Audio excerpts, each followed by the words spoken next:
That Christmas Eve dinner, he completely ignored me, so I left an envelope and disappeared. Elena Vance felt her heart race as she held the white envelope between her trembling fingers. Married for 3 years, she never imagined that a family Christmas Eve dinner would become the most painful moment of her life. Her hands shook as she placed the envelope next to her husband David's plate, who once again completely ignored her throughout the entire meal, preferring to chat animatedly with his sister-in-law Chloe about topics that seemed to belong only to the two of them. "David, can you pass the gravy?" Elena asked for the 3rd time that evening. He didn't even look her way, continuing to laugh at something Chloe had whispered in his ear. Mrs. Martha, her mother-in-law, watched everything with a slightly furrowed brow, while Mr. Arthur, her father-in-law, seemed oblivious to the tension hanging in the air. "The gravy, David," Elena repeated, her voice now firmer. "Oh, sorry," he muttered, handing over the dish without making eye contact. "Chloe was telling me about that photography course she wants to take." Eleanor felt a pang in her chest.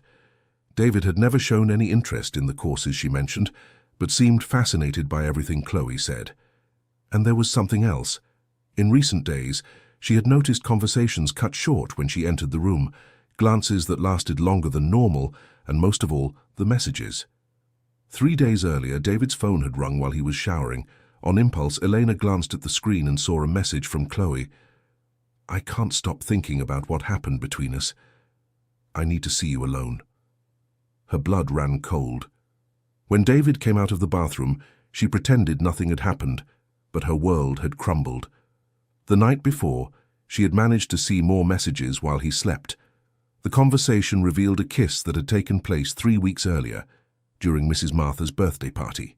The messages showed Chloe insisting they talk about the feelings she had for him, and David trying to convince her that it had been just a moment of weakness. "Eleanor, are you okay?" Mrs. Martha asked, noticing that her daughter-in-law was moving her food around without eating. "I'm fine, Mrs. Martha. Just a little tired," she replied, forcing a smile. The dinner setting was cozy. The twinkling lights on the Christmas tree cast a golden reflection on the wine glasses. The lit candles spread a soft cinnamon aroma, and the roasted turkey in the center of the table gave off a delicious smell that under other circumstances would have made her mouth water. But at that moment, Eleanor could only feel the knot in her throat growing with every minute. "Chloe, those are beautiful earrings," David commented, and Elena noticed how his gaze lingered longer than necessary on his sister-in-law's face. "Thanks, bro. I bought them thinking you'd like them," Chloe replied with a smile that Elena now understood had a different meaning. The term bro, which once seemed affectionate between in-laws, now sounded too intimate. Elena wondered how she hadn't noticed the signs before. Chloe's constant visits to their house, always with some excuse. The way she always found a way to be alone with David when Elena needed to step out.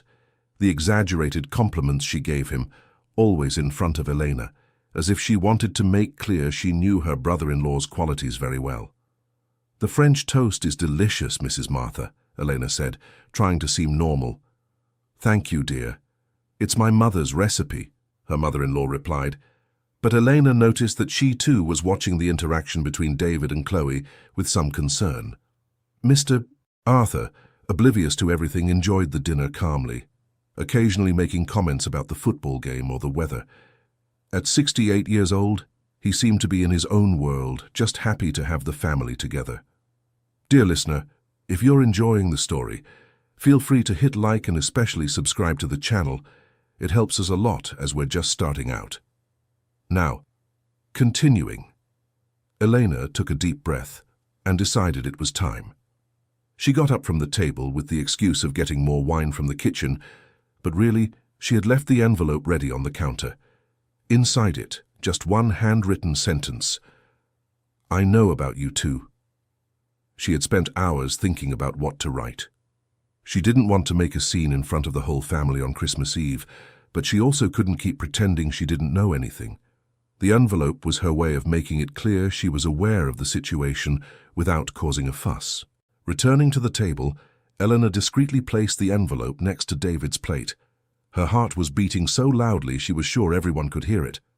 "I'll go get dessert," she announced, standing up again. "Need any help, dear?" offered Mrs. Martha. "No, thank you," Elena replied, heading toward the kitchen. Actually, she wasn't going for any dessert. She grabbed the bag she had strategically left on the kitchen counter, with a few essentials she had discreetly set aside during the day. Inside were her wallet, some documents, a change of clothes, and the money she had secretly saved over the past few months. Eleanor opened the back door of the house, which led straight to the yard. Her in-laws' house was at the end of a quiet street, and she knew she could leave unnoticed through the back and reach the main avenue in a few blocks. The cold December air made her shiver, but it wasn't just the weather. It was the first time in her life she had made such a drastic decision. She had always been someone who solved problems by talking, but this time she felt she needed time and distance to think.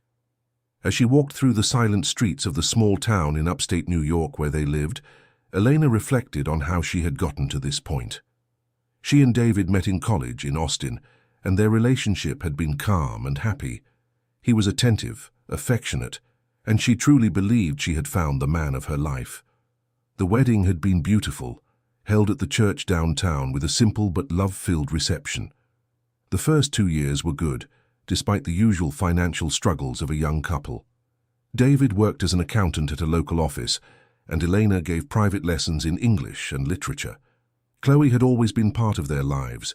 2 years younger than David, she had moved to the same town after finishing her graphic design degree. Elena had always considered her a dear sister-in-law, even a friend. Chloe lived alone in a small apartment downtown and often dropped by their house, especially on weekends. Now, walking alone in the early morning, Elena wondered if she had been too naive.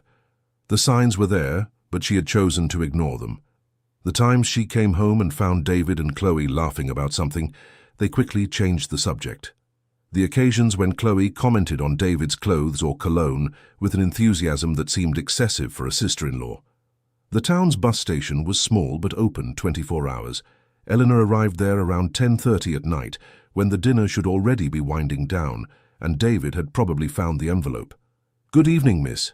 Can I help you?" asked the ticket clerk, a middle-aged man with a friendly manner. "I'd like to know about buses to Ithaca," Elena said, picking a city where she knew she could find a place to stay temporarily. "There's a bus leaving at 11:15. She arrived there around 1:30 in the morning. Elena had bought the ticket with the saved dollars she had set aside. While waiting for the bus, she wondered if she wasn't being too dramatic. Maybe she should have confronted David directly or talked to Chloe, but deep down, she knew she needed this time for herself, away from everyone, to think clearly. The bus arrived on time, and Elena was one of the few people boarding at that hour. She chose a window seat and watched the lights of the city where she had built her life slowly fade away. During the trip, she tried to imagine what was happening at her in-laws' house right then. David had probably already opened the envelope. Would he confess everything right there, in front of his parents and Chloe? Or would he try to cover it up and only look for her later? Elena knew she was being cowardly by running away like that, but she felt she had no other choice. If she stayed, she would end up giving in to David's explanations, to Chloe's tears, to Mrs. Martha's attempts at reconciliation. She needed to be strong to make the right decisions, and for that she needed to be alone. Ithaca was a college town she barely knew, but she knew there were guest houses and cheap hotels in the downtown area. When she arrived at the bus station, it was almost 2 in the morning, and the town was silent. Eleanor took a taxi to the center and asked the driver, a kind older gentleman, to recommend a place to stay. "There's Dorothy's guest house on Main Street. It's simple but clean and safe. The owner is a very nice lady," he suggested. Dorothy's guest house was an old, well-maintained townhouse. A discreet sign on the door indicated they had vacancies. Elena rang the bell, and after a few minutes, an elderly woman with grey hair and a flowery robe opened the door. "Good evening, dear. Do you need a room?" "Yes, ma'am. Just for a few days." Mrs. Dorothy looked at her carefully, noticing the small bag and the girl's tired expression. "Come in, dear. You look like you could use some hot tea." The room was simple but cozy, with a single bed, a small wardrobe, and a desk. Mrs. Dorothy, who seemed to be about 65, showed her where the shared bathroom was and explained the guest house rules. "Breakfast is included from 7 to 9. If you need anything, just call, she said, handing over the key. Thank you, Mrs. Dorothy. You're very kind. No need to thank me, dear. Everyone goes through tough times in life. The important thing is not to lose hope. Elena wondered if her situation was that obvious, or if Mrs. Dorothy simply had experience in welcoming people during difficult moments. Alone in the room, she finally let the tears come. She cried for the broken trust, for the marriage that might be coming to an end, for the family she had left behind without explanations. But she also cried from relief at having had the courage to walk away from that situation, even if temporarily. Her phone had rung several times during the trip, but she had chosen not to answer. Now it was almost 3 in the morning, and she decided to at least read the messages. There were 17 missed calls from David, 5 from Mrs. Martha, 3 from Mr. Arthur, and 2 from Chloe. The text messages were desperate. Elena, where are you? I need to explain everything to you. Please come home. Let's talk. I'm very worried about you, dear. At least tell me you're okay. That one was from Mrs. Martha. Eleanor, I know you must be hurting a lot, but disappearing like this doesn't solve anything. Please call me. From Chloe. Eleanor took a deep breath and typed a single message to Mrs. Martha. I'm fine and safe. I need some time. Please don't worry about me. She hung up the phone immediately before anyone could call back. The next morning, Elena woke to the sound of voices in the hallway. She glanced at the clock and saw it was past 9. She had slept deeply for the first time in weeks. She went downstairs for breakfast, which was still being served in a large room on the ground floor. There were 2 other guests, an elderly woman around 70 and a younger woman, about 30, holding a small child in her arms. Good morning, dear, greeted Mrs. Dorothy. Did you sleep well? Very well, thank you. Have a seat. I'll get your breakfast. There are fresh rolls, carrot cake I made yesterday, fruit, and orange juice. The hospitality of that kind stranger was helping Elena feel human again. She sat down at the table and observed the other guests. The older woman was quietly reading a newspaper, while the younger one tried to get the child to eat. You're not from around here, are you? Asked the woman with the newspaper. No, I'm just passing through, Elena replied. I'm Mrs. Pearl. I've lived here for over 40 years, but I was born in Syracuse. And you? Elena. I'm from a small town near Austin. Ah, I know the area. My late husband had relatives there. Mrs. Pearl seemed like the kind of person who enjoyed chatting, and Elena found it comforting to have a normal interaction without the weight of recent events. If you're looking for temporary work, there's a bakery nearby that's always needing help, Mrs. Pearl mentioned.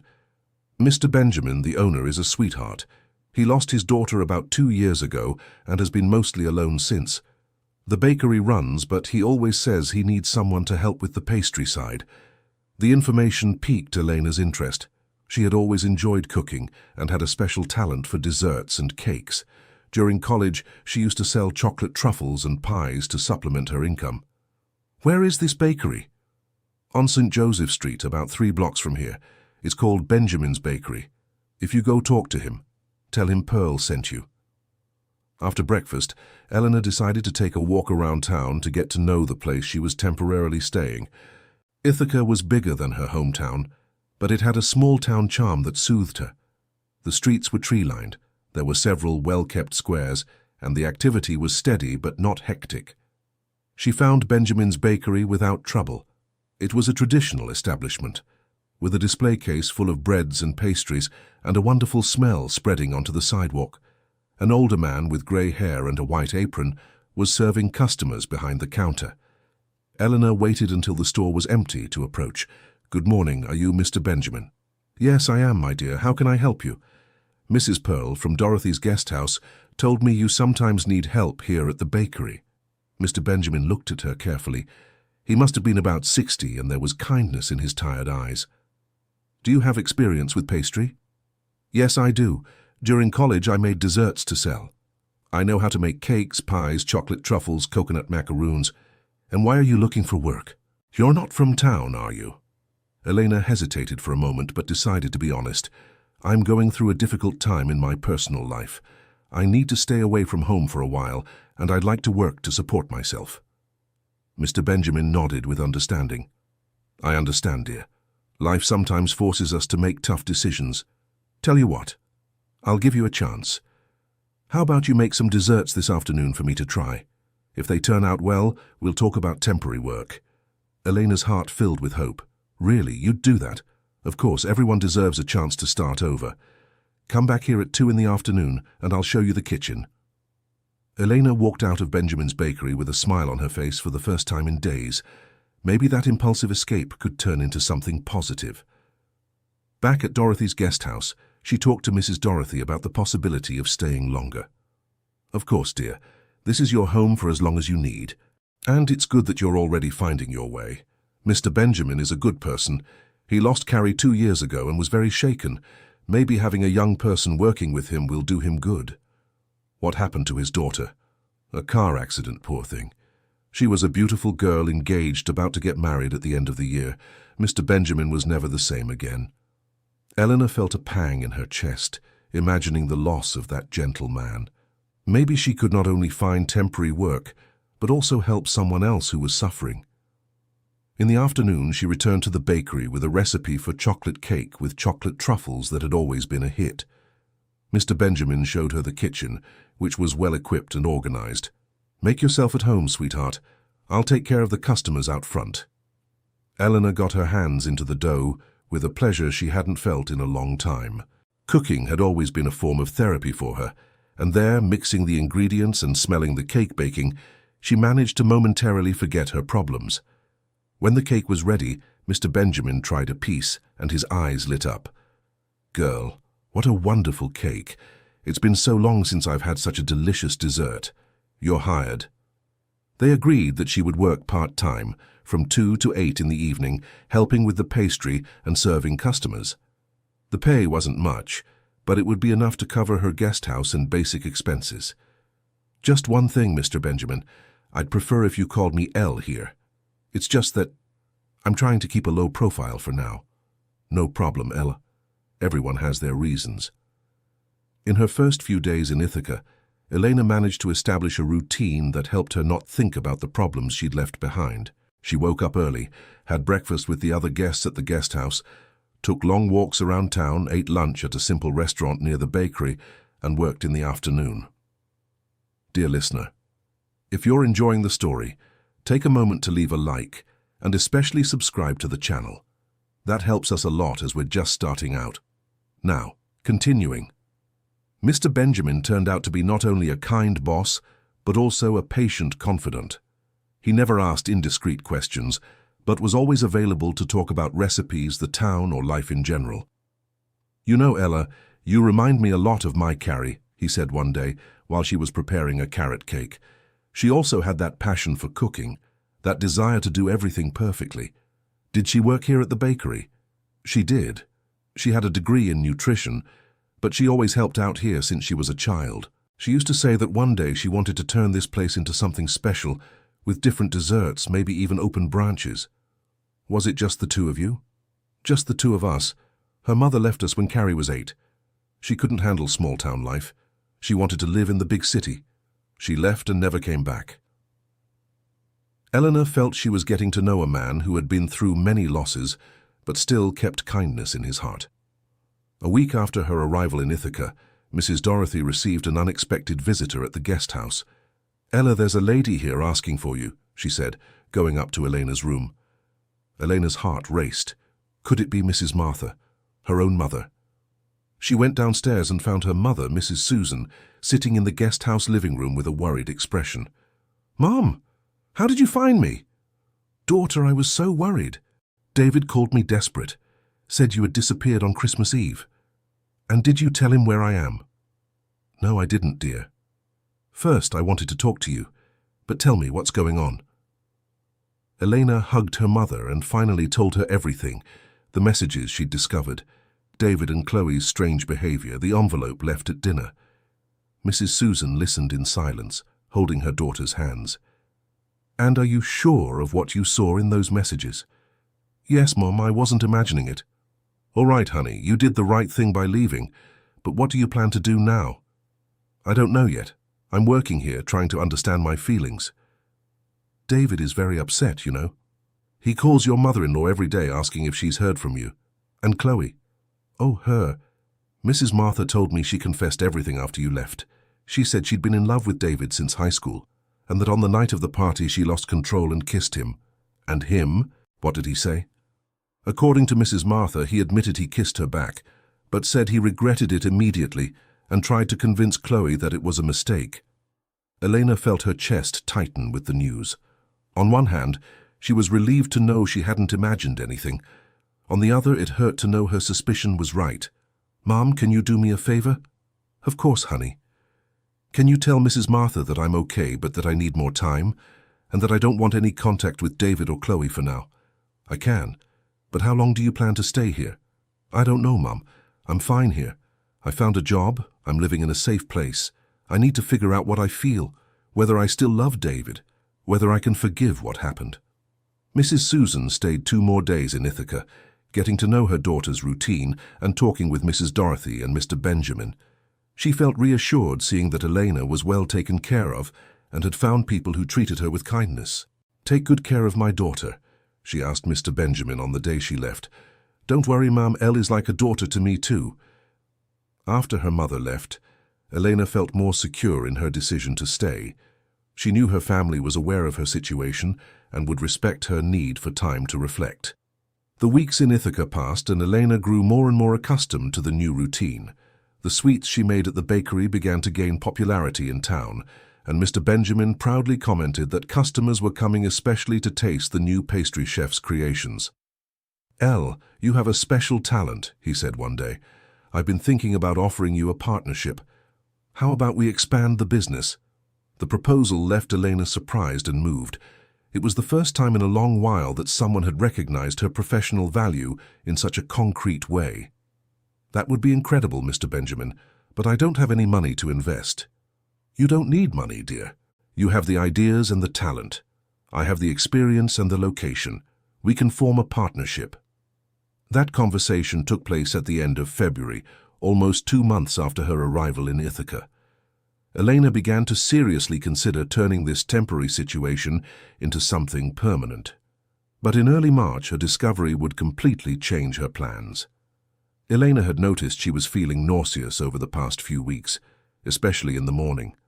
At first, she attributed it to the stress of the situation, but when her period was late, a suspicion began to form in her mind. On a Tuesday morning, she bought a pregnancy test at the pharmacy and took it in the guest house bathroom. The positive result left her in shock.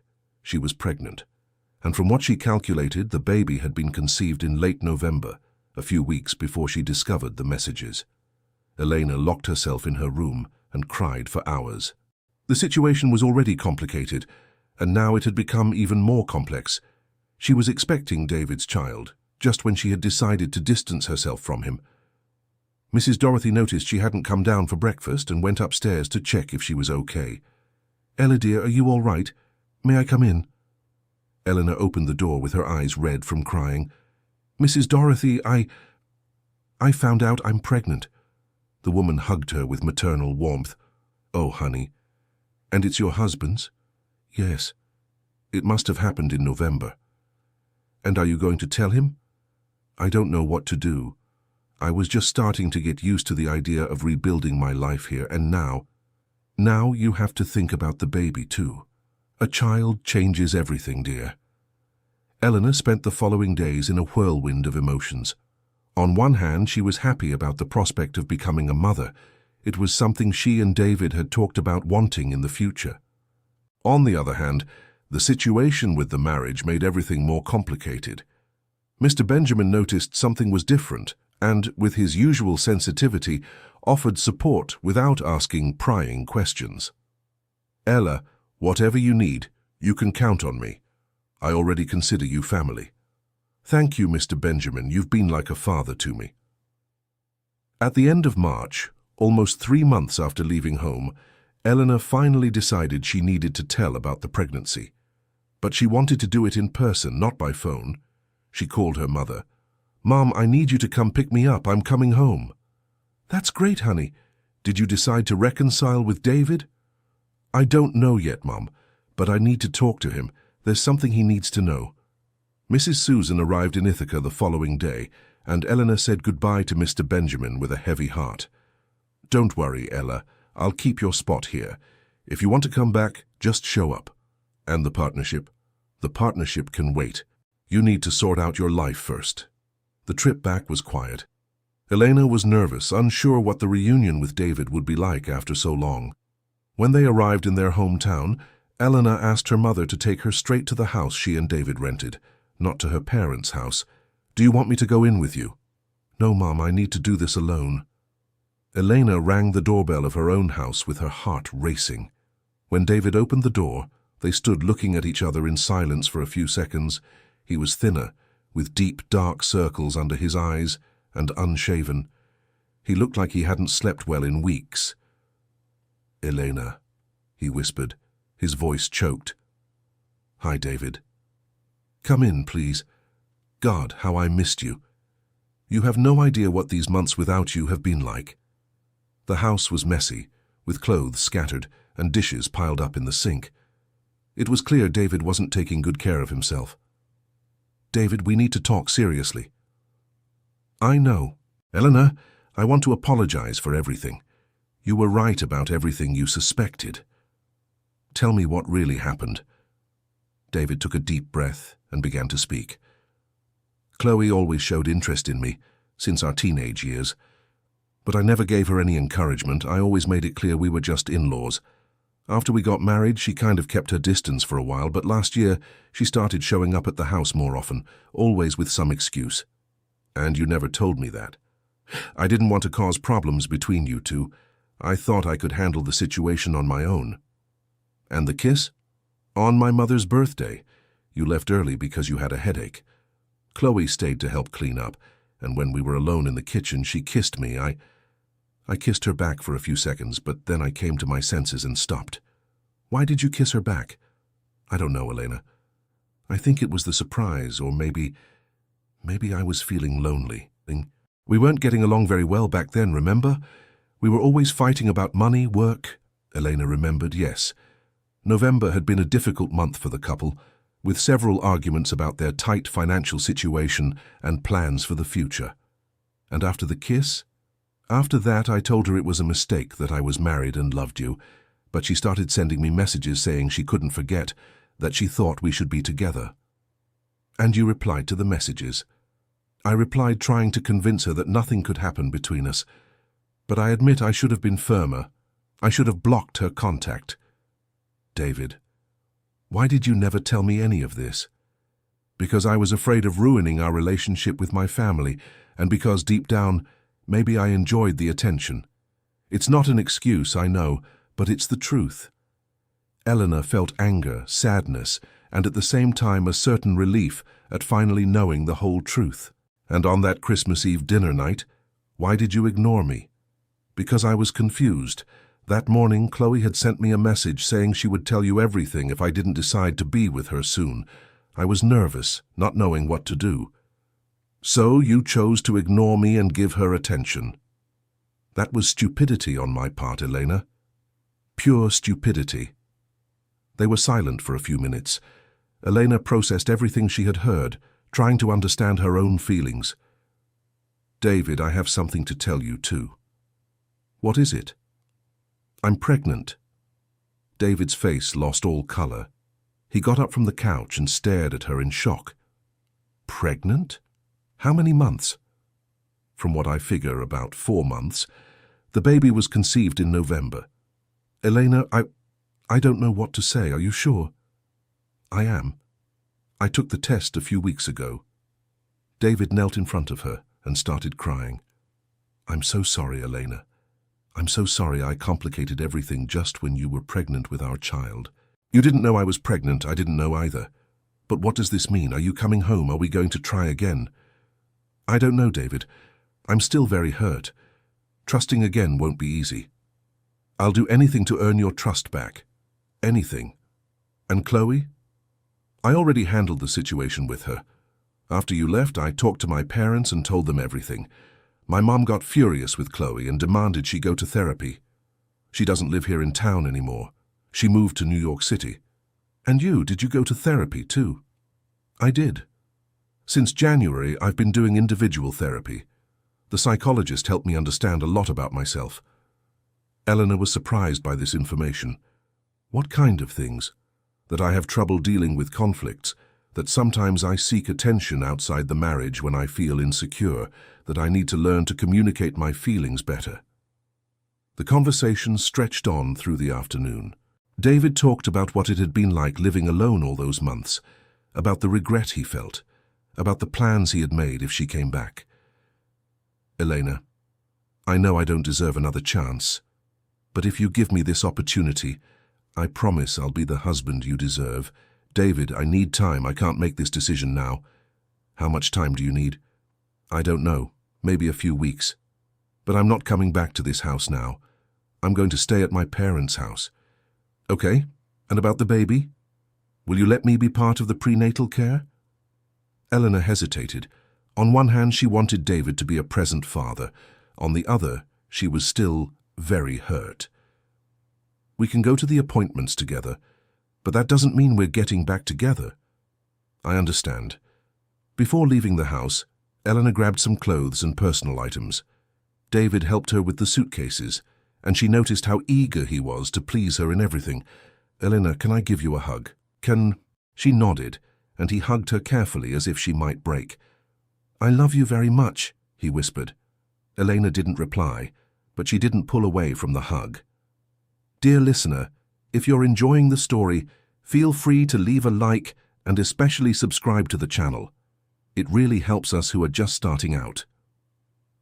Now, continuing. In the following days, Eleanor settled into the spare bedroom at her parents' house and began processing everything that had happened. The pregnancy made everything more complex, but it also brought a new perspective to her life. Mrs. Susan and Mr. Richard, Eleanor's father, welcomed her with great affection and made an effort not to give unsolicited advice about the situation with David. Honey, what matters is that you're okay and the baby is born healthy, said Mrs. Susan. We'll figure the rest out in time. Elena scheduled an appointment with an obstetrician and, as promised, let David know. He showed up at the office visibly nervous but trying to hide it. How are you feeling? He asked while they waited to be called. Good. The morning sickness is gone. Now I'm in the good phase of the pregnancy.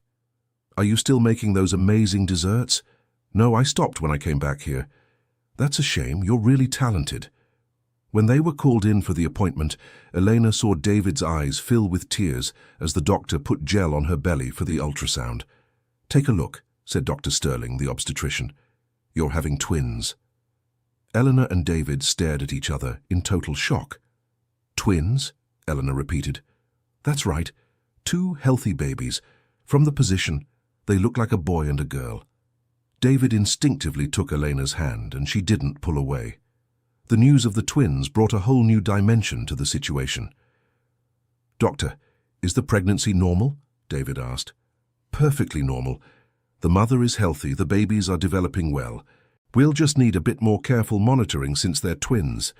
Leaving the office, Elena and David sat in the car in silence for a few minutes. Twins, she murmured. It's amazing, isn't it? He said, still emotional. David, this changes a lot. It'll be more expensive, more work, more responsibility. I know, and I want to be there for all of it. I want to be the father these babies deserve. What if we can't figure out our problems? What will it be like for them to have separated parents? It won't come to that, Eleanor. I won't let it. You can't guarantee that, David. It depends on me, too. They said goodbye in the office parking lot, and Elena returned to her parents' house, still processing the news of the twins. Twins! Exclaimed Mrs. Susan when she found out. What a joy! And how did David react? He got emotional. He seems really happy. And you? I'm scared, Mom. 2 babies. How am I going to take care of 2 babies on my own? Who said you'll be on your own? You have me, your father, David. But I still don't know if I'll get back together with David. Honey, can I give you some advice? Of course. That man made a big mistake, but from what I'm seeing, he's truly sorry. He's going to therapy. He's changed his behavior. He's trying everything to win you back. Maybe it's worth giving him a chance. But what if he messes up again? What if I go back and he isn't really a changed man? Then you leave again. But this time, you'll know you at least tried. Eleanor thought a lot about her mother's words. She realized that David really did seem different, more humble, more attentive, more willing to listen. A week after the appointment, he showed up at her parents' house with an unexpected proposal. "Eleanor, I did something and I want to show you." "What did you do?" "Do you remember that lot we always dreamed of buying to build our house?" "I remember. I managed to put a down payment on it. And I want you to be part of every decision about the construction. If you want to come back with me, we'll build our house the way you always dreamed." Eleanor was surprised. That lot had been an old dream of theirs, but they had never had enough money to buy it. "How did you get the money for the down payment?" "I sold my car and took out a loan. I also picked up extra work on weekends." "David, that was really impulsive. What if I don't come back with you?" "Then I'll have to accept it, but I needed to show you I'm serious about starting over." David's attitude impressed Elena. He really seemed willing to make sacrifices to win back the marriage. "Can I see the lot?" "Of course." They went together to see the lot, which was in a quiet neighborhood of the city, with a nice view and enough space for a large house. "Just imagine, Elena, a house of our own, with a room for each baby, a big backyard for them to play in." "It really is beautiful," she admitted. "And you know what else? I was thinking you could have a space in the house to make your sweets. Who knows, maybe even start your own business." The mention of sweets sparked something in Elena. She had really missed cooking since she'd returned to Ithaca. "Do you remember Mr. Benjamin, the owner of the bakery where I used to work? That gentleman who treated you so well?" "Of course. He offered me a partnership. He wanted to expand the confectionery business." "Really? And what did you say?" "That I needed to sort out my personal life first." "And would you like to accept?" "I would. But Ithaca is far from here." "What if we moved there?" Elena looked at David in surprise. "You would do that?" "I'd do anything for you, Elena. If you want to work with Mr. Benjamin, we can move to Ithaca. I can find work there too." David's proposal moved her. He really seemed willing to change his life completely to accommodate her dreams. "I need to think about it, David." "Of course. No pressure." But that night, Elena called Mr. Benjamin. "Hello, Mr. Benjamin, it's Ella." "Elle, how I've missed you, dear. How are you?" "I'm fine. And I have news. I found out I'm pregnant. With twins." "Twins? What wonderful news. And the father?" "It's my husband. We're trying to reconcile." "That's great, dear. And what about our partnership plans?" "Actually, I called to talk about that. Are you still interested?" "Of course I am. Why?" "Because maybe my husband and I will move to Ithaca. If it works out, I'd really like to accept your offer." "That would be wonderful, Elle. And your husband. Would he be able to find work here?" "He's an accountant. Does he think there would be opportunities there?" "I'm sure of it. I know several business owners who are always in need of an accountant, and with you working at the bakery, you'd be able to settle in easily." The conversation with Mr. Benjamin made Elena even more excited about the possibility of starting over in Ithaca. The next day, she went to talk to David. "David, I've made a decision." "What decision?" "I want to try again, but with some conditions." David's face lit up. "Any condition, Elena. Tell me." "First condition, we're going to continue therapy. You individually and us as a couple." "Accepted." "Second condition, we're moving to Ithaca. I want to accept Mr. Benjamin's partnership." "Accepted too." "Third condition, you're going to be involved in everything related to the babies, appointments, shopping, decisions. I want a present father." "Of course, Elena." "And fourth condition, if you cheat on me again, I'll leave forever and you'll never see me or the children again." "That will never happen." "I'm serious, David." "So am I. Elena, I'd rather die than lose you again." They hugged, and for the first time in months, Elena felt like she might be able to be happy again. But before making the final decision, she wanted to resolve one outstanding issue. "David, I need to talk to Chloe." "What for?" "Because I need to hear from her own mouth what really happened, and I need to make it clear that I never want her near our family again. She's living in New York City now, going to therapy too." "Then let's go to New York City." Are you sure? I am. I can't move forward until this is resolved. The following weekend, they traveled to New York City. Chloe was living in a small apartment in the West Side and working as a freelancer. When she opened the door and saw Elena and David together, she turned pale. David. Chloe, I need to talk to you, said Elena, stepping into the apartment. Of course. Please, sit down.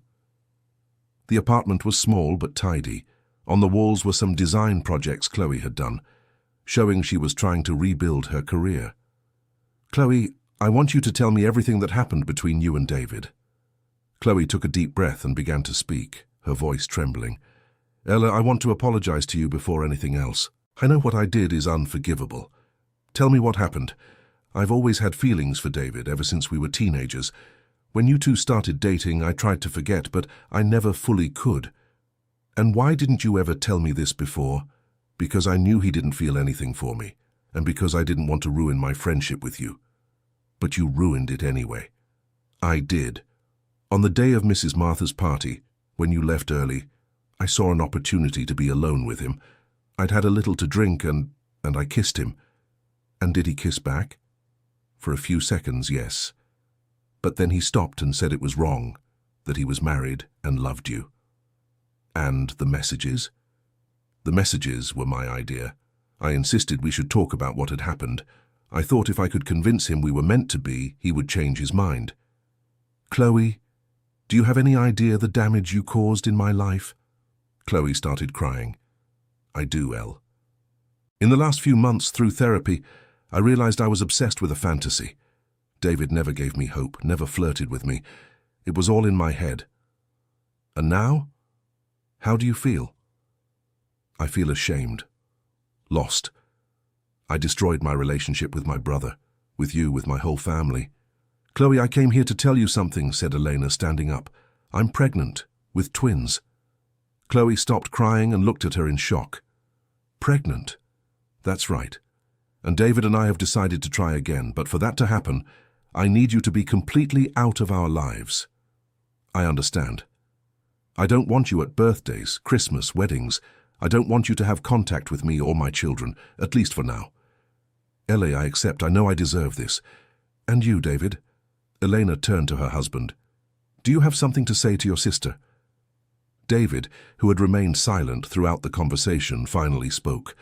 Chloe, you're my sister and I love you. But what you did was very wrong. You almost destroyed my marriage and my family. I know, David, and I'm so sorry. I hope you can heal in therapy and find someone who truly makes you happy.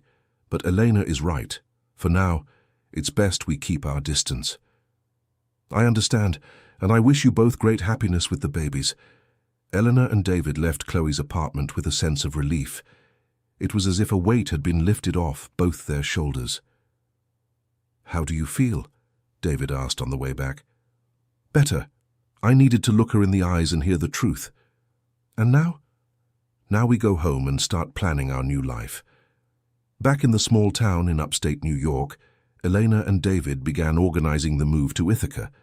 David managed to transfer his client accounts to another local accountant and started looking for job opportunities in the new city.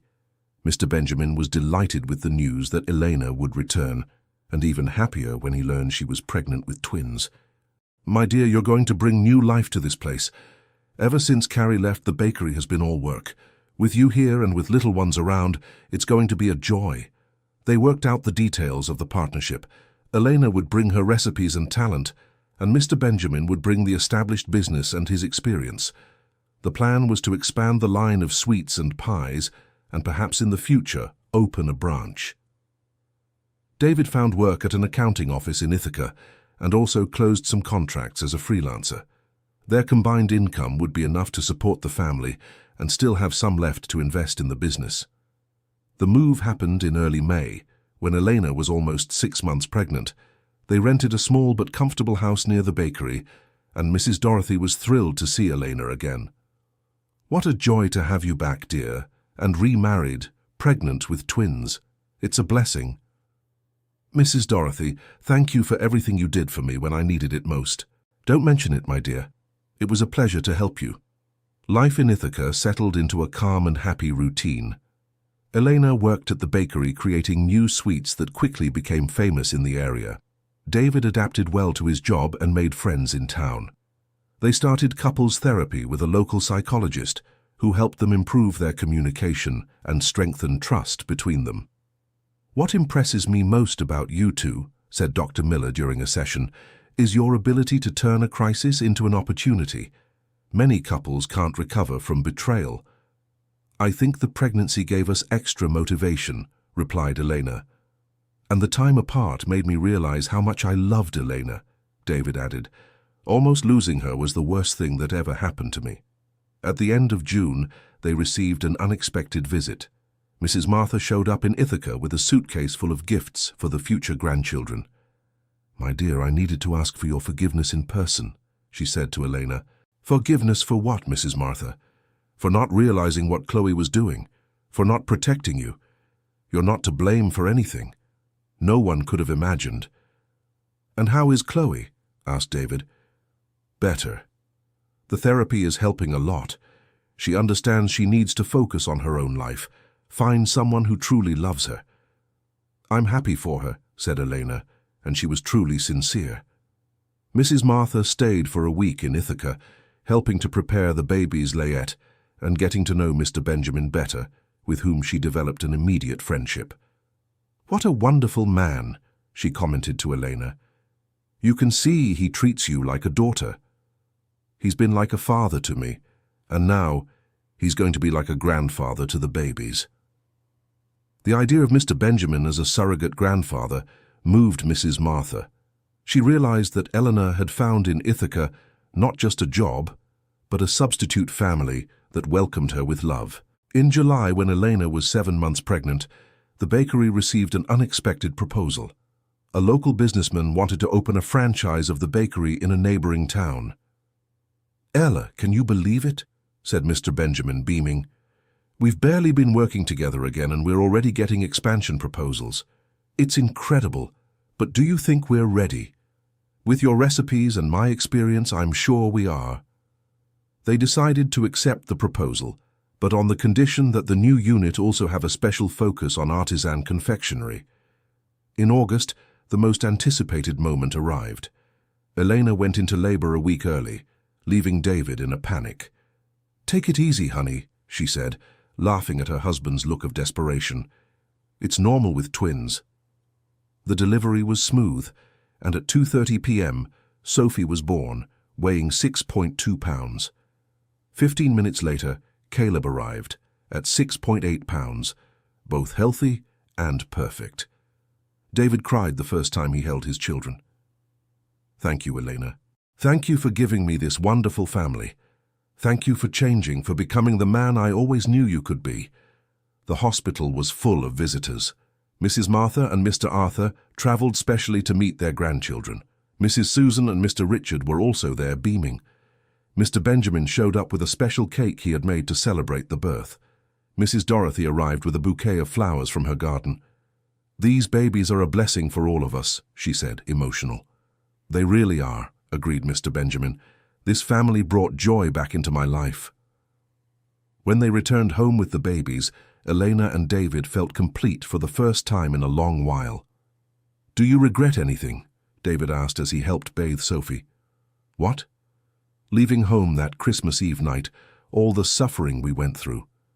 Eleanor thought for a moment. "You know, David, I think I don't regret it. If I hadn't left, maybe you never would have truly changed. Maybe I never would have discovered my talent for baking. Maybe we never would have met wonderful people like Mr. Benjamin and Mrs. Dorothy. That's true. Sometimes what seems like the end is just a new beginning." The following months were about adapting to the new routine with the twins.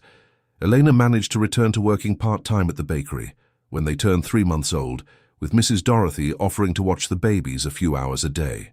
The bakery thrived even more. The new branch in a neighboring town was a success, and soon offers came in to open 2 more locations.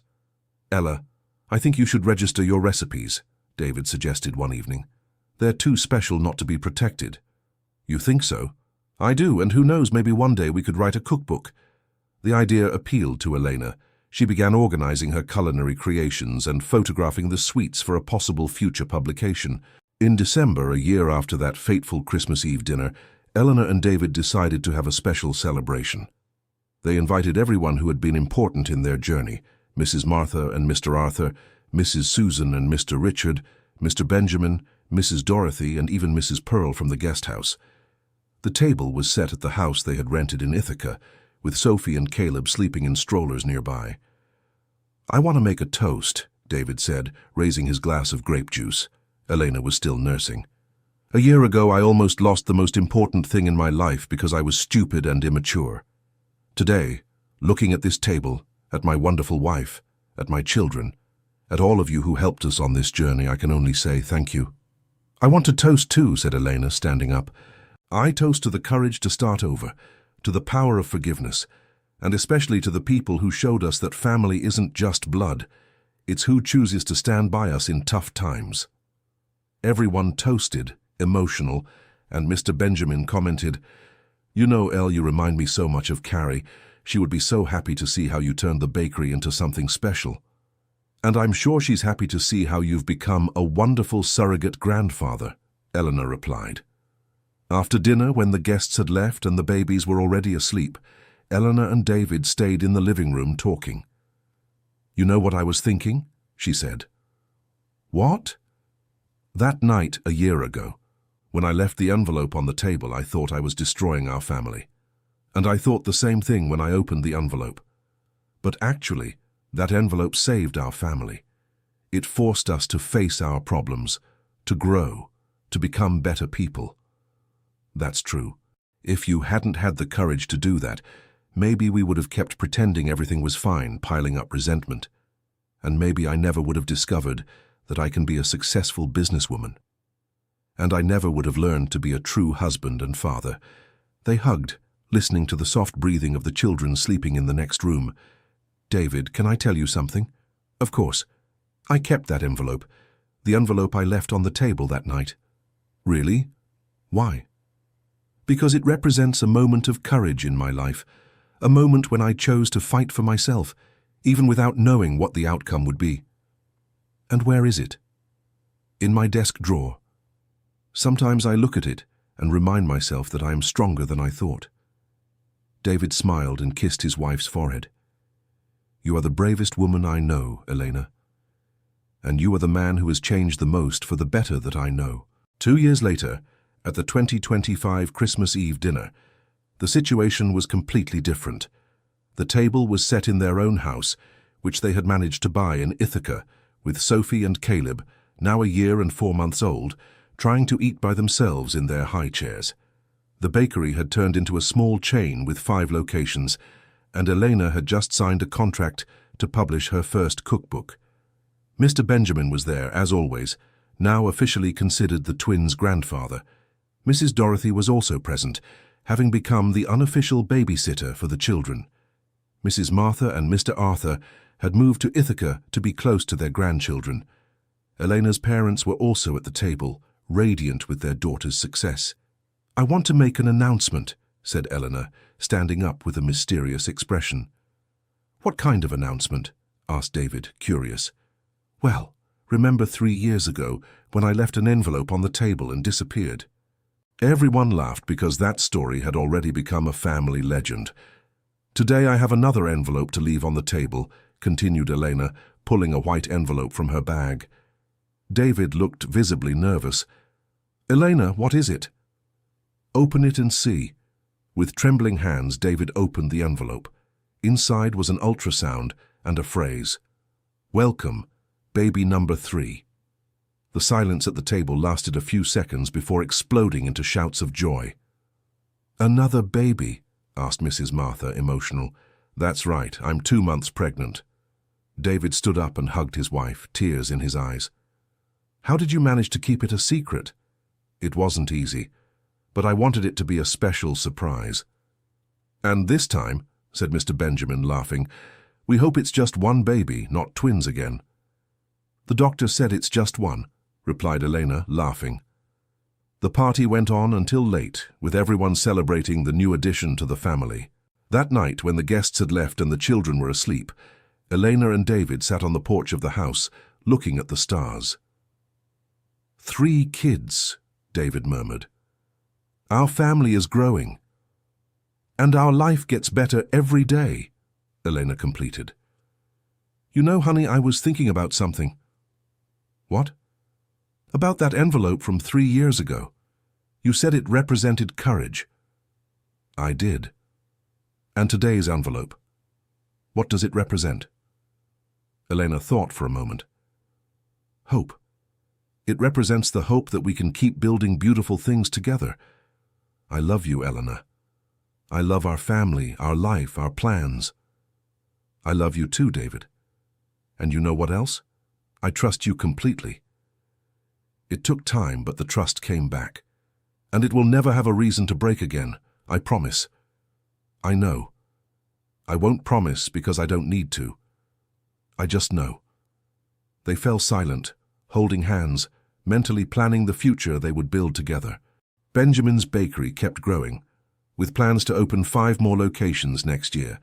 Elena Vance's cookbook would be released in March, with an initial print run of 10,000 copies.